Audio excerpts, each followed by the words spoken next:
الدين النصيحة قلنا لمن قال لله ولكتابه ولرسوله ولأئمة المسلمين وعامتهم.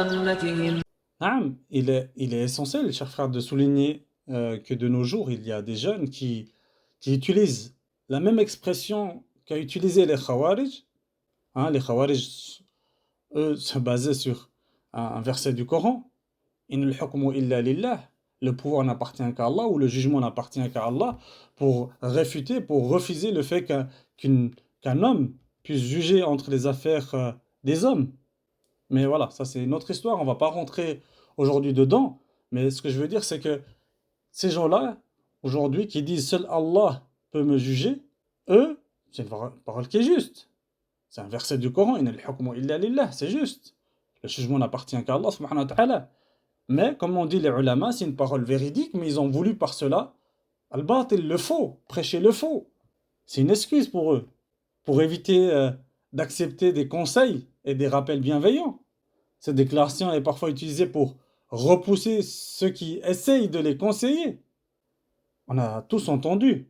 Ne me fais pas la morale, seul Allah juge. Tu n'es pas mon père, tu n'es pas ma mère, seul Allah juge. Et c'est très problématique, car cette personne-là rejette le rappel, rejette le Coran et la sunna du prophète sallallahu alayhi wa sallam. Allah subhanahu wa ta'ala ne dit-il pas وَذَكِّرْ فَإِنَّ الذِّكْرَ تَنْفَعُ الْمُؤْمِنِينَ. Il rappelle car le rappel profite aux croyants.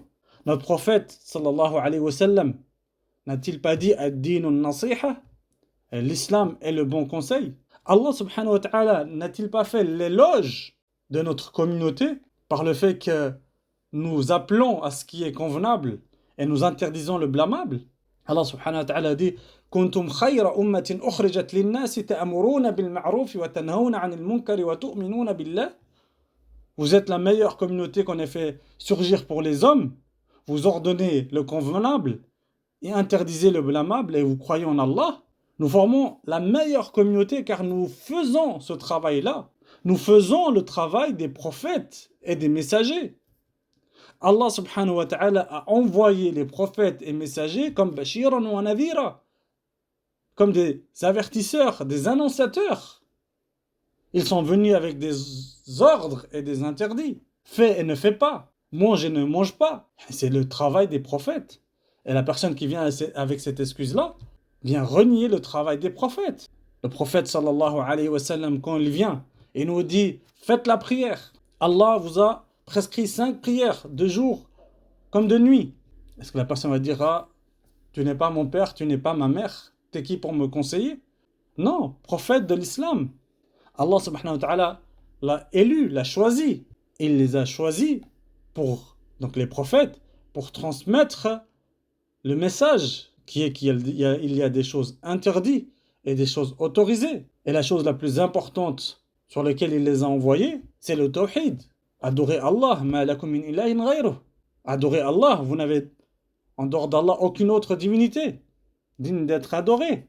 Et subhanallah, si on lit aussi surat al-Asr, wal Asr, innal insana lafi khusr, illa alladhina amanu wa amilu as-salihati wa tawasaw bil haqqi wa tawasaw bis sabr.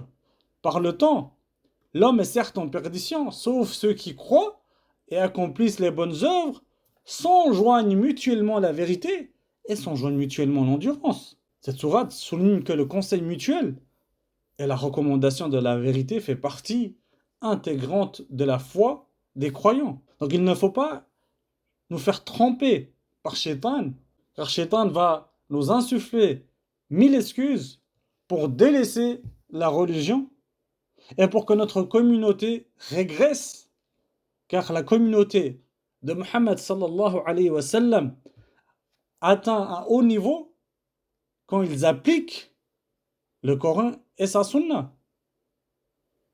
C'est ça qui fait qu'on est élevé. Mais si ceux qui veulent autre que cela seront rabaissés. Et cette personne-là qui dit ne me juge pas, seul Allah peut me juger, dans le but de couper court à toute prédication, toute da'wah, alors c'est une grave erreur. La meilleure chose, c'est d'écouter et après d'essayer d'appliquer cette nasiha. La personne qui vient te donner un conseil, elle ne vient pas te donner un conseil car elle te veut du mal. Elle vient te conseiller, car tu fais partie de lui.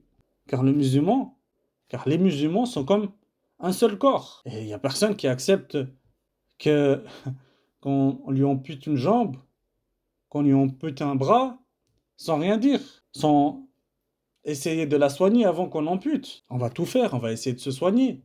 On va aller vers le docteur, on va demander d'abord à Allah subhanahu wa ta'ala de nous guérir, puis on va essayer de prendre les causes. Et malheureusement, il y a de nos jours des frères et des sœurs qui, sous l'excuse de seul Allah peut me juger, veulent faire tomber toute la da'wah. Inch'Allah, on s'arrête là pour aujourd'hui aussi. Wa sallallahu ala sayyidina Muhammad wa alihi wa sahbihi wa sallam.